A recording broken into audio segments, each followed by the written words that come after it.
Welcome, this is Jane Gardner, and welcome to Solopreneur Success Strategies. Today is Mindset Monday, and we're talking about your growth versus your fixed mindset. In order to have success, you have to be able to have a growth mindset, and we've been discussing that.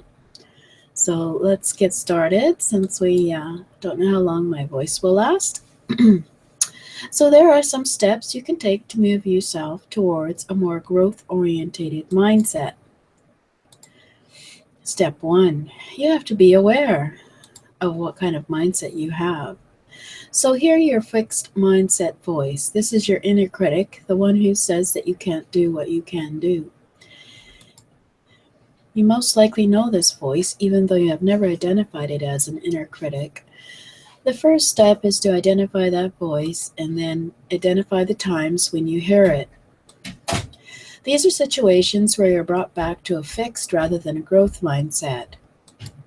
To do this, you simply need to practice awareness.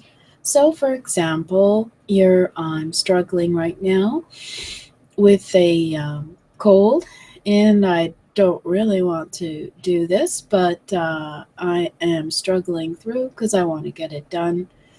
And so I'm getting away from the fixed mindset of saying you're sick, you shouldn't be doing this, you need to be perfect when you do this. And I'm basically saying, no, inner voice critic, I am going to just do this anyway because people can hear me and there's some nice slides. So, hey, let's just get going. So when you are aware of your inner critic, then you can listen to it.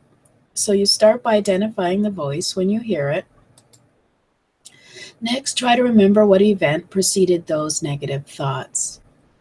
For example, if you just got up in the morning and you're feeling like dragging and don't feel like actually doing what you need to do in terms of your business, then you're going to have an inner critic who's going to say you're not going to be able to succeed at this. Why are you trying? Maybe it's because you're tired at the beginning of the day or at the end of the day. So just remember to figure out what events precede these negative thoughts. It's a bit like trying to identify what is causing a stomach ache, because your inner critic is like a stomach ache, and your inner critic can actually create stomach aches. I've known that many times when the negativity can create stress. So you have to go back and try to remember what you ate just before. So you also have to realize when your inner critic starts to start, why is that? Is it because you're tired from the end of the day? And maybe you should just take a rest for a few minutes before continuing on what you need to do? If you're not sure you've identified your inner critic yet, try looking for cues. For example, look for times when you find that you're doubting yourself. Saying something like, can I really do this? Or be aware of when you're focusing on failure rather than success. So for example, right now, I would love to clear my throat, but I don't want it to be heard on the recording. So I am aware very much that I am struggling and feeling very negative, but I'm going to continue on because I'm aware that I have a negative critic who's trying to stop me from continuing on. So I'll try not to cough into your recording. A good place to look for your fixed mindset voice is any time that you're trying something new or challenging. Now, I must agree that this is not new and challenging for me. I've been doing these recordings for about 4 or 5 months, so maybe my inner critic isn't really telling me I'm sick. It's probably just me telling me I'm sick. But anyway, so far this is not new or challenging, so I can certainly continue to do this, so it's not really that challenging for me because I've had plenty of practice.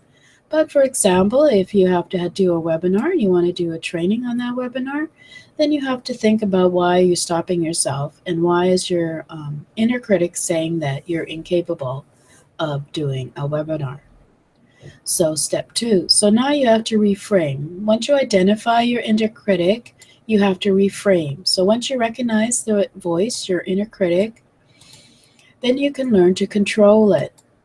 So the way that you interpret challenges, obstacles, or criticisms that you face is up to you. So, but this is the most challenging step, of course, because it's difficult to reframe the voice because it is a negative inner critic. When you have well-grooved patterns of inner critic talk that you have in your life, so you need to be able to change it. So the way to think about reframing is that to imagine that you're giving advice to a friend. And naturally, you would never use a harsh critical voice when trying to help a friend. So if you would never do this with a friend, why are you doing it with yourself? So we are generally harsher on ourselves than we are with others.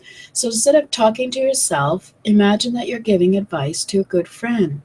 So for example, I would tell my inner voice that, hey, this is really exciting to be able to do a webinar, maybe have some people on the webinar who might learn something from me and maybe even want to continue further for me.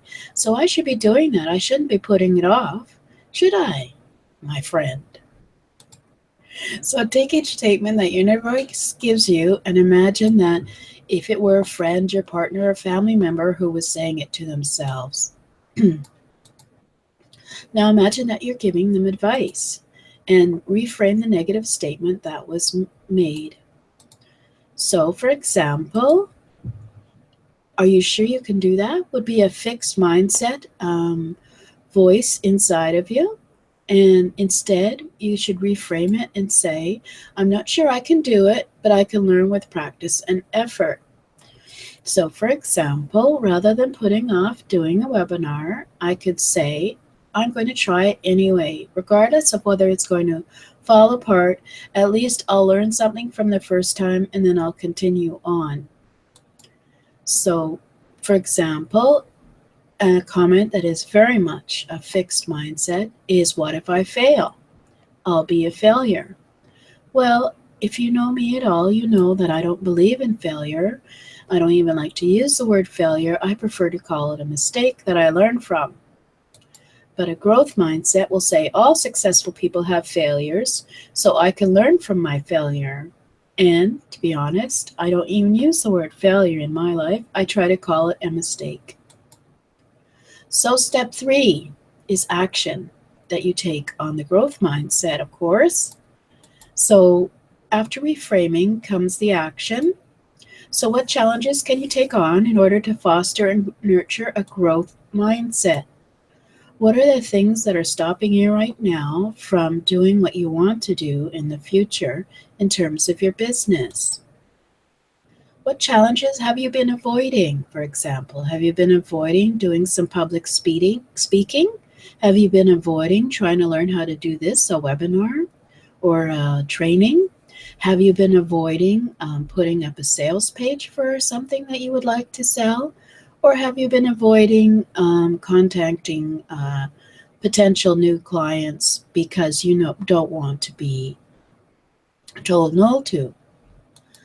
Well, choose a challenge and try it again, but this time turn your fixed mindset around.